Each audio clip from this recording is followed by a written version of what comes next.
মুন্না শেখ, কি ঘটনাটা ঘটেছে বলুন তো? ঘটনা ঘটার 15-20 মিনিট আগে আমরা একসঙ্গে ছিলাম, তবে শালবাজার বলে জায়গাটা। শালবাজার থেকে বললো যে আমি কালেকশন করে আসছি নিরসা মোড় থেকে। তো নিরসা মোড়ে যাই, ওখানে তার কিছুক্ষণ পরে খবর আসে যে কেউ গুলি করে দিয়েছে। সঙ্গে সঙ্গে আমরা দৌড়ে যাই, তো ওখানে কাউকে আর দেখতে পাই না। 5 জন ছিল বাইকে, মুখ বাঁধা ছিল। 5টা বাইকে ছিল, কজন ছিল? প্রায় 8 জন 7 জন ছিল। আচ্ছা, গুলিটা কোথায় লেগেছে শরীরে? বুকে লেগেছে। কটা গুলি লেগেছে? একটাই লেগেছে, দুটো লেগেছে। পাথর ব্যবসায়ী, কেন গুলি মারলো মনে হচ্ছে আপনার? কিছু শত্রুতা ছিল।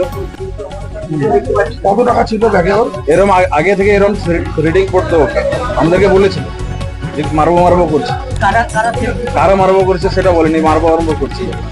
ওদেরই কিছু গ্রামের কিছু অভিযোগ। এখন তো মারা গেছে। হ্যাঁ, মারা গেছে। কি নাম আপনার? আমার নাম মুন্না শেখ, আপনার বাড়ি? রামপুরহাট।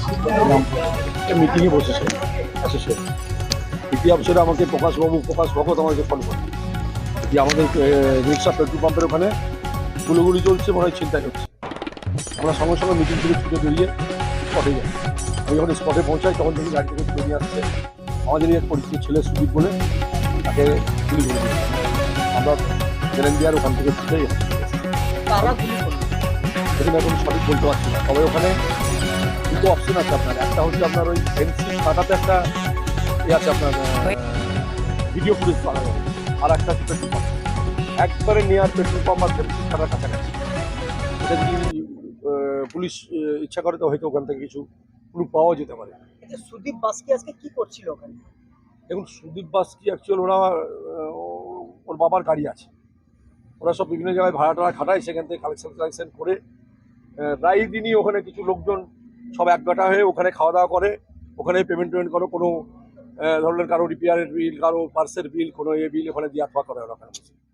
হ্যাঁ, প্রায় ওখানে যারা এই ব্যবসায়ী থাকে টুকিটাকি যারা করে ওখানে এসেই বসে আর হোটেলটায়। ওই জায়গাতে আনুমানিক কত টাকা লেনদেন হয় সপ্তাহ যেটা লেনদেন? দেখুন, ওটা তো আমি সঠিক বলতে পারবো না। আপনার তো এলাকার পাথর ব্যবসায়ী, হ্যাঁ, এই ঘটনার পর কি আপনারা আতঙ্কিত? নিশ্চয়ই আতঙ্কিত। কেন আতঙ্কিত? এই হঠাৎ করে ধরলেন একটা ওপেন দিনের বেলা 11টার সময় এরকম ধরনের গুলি চালিয়ে একটা সুস্থ মানুষকে মানে করে দেওয়া, এই আতঙ্কিত হবে না? সাধারণ মানুষ আতঙ্কিত হয়ে গেছে, ব্যবসাদার আতঙ্কিত হবে। পুলিশের ভূমিকা কি আছে? পুলিশ সঙ্গে সঙ্গে আমাদেরকে ইনফরমেশন করার সঙ্গে সঙ্গে স্পটে পুলিশ গেছে, আমরা এদিকে চলে এসেছি, পুলিশ ইনকোয়ারি করছে, পুলিশ যথেষ্ট সহযোগিতা করছে। আশা করি নিশ্চয়ই পুলিশ কোনো পুলিশের নিরাপত্তা কি থাকে এলাকায়? হ্যাঁ, থাকে। আপনারা কি চাইছেন এখন? আমরা চাইছি যে দোষী, যে অ্যাকচুয়াল দোষী সেটা পুলিশ খুঁজে বার করে তার পানিশমেন্ট হোক। কি নাম আপনার, কি পদে আছেন? আমার নাম হচ্ছে শেখ সিরাজ, আমি শালবাদরা পাথর সমিতির প্রেসিডেন্ট, সভাপতি।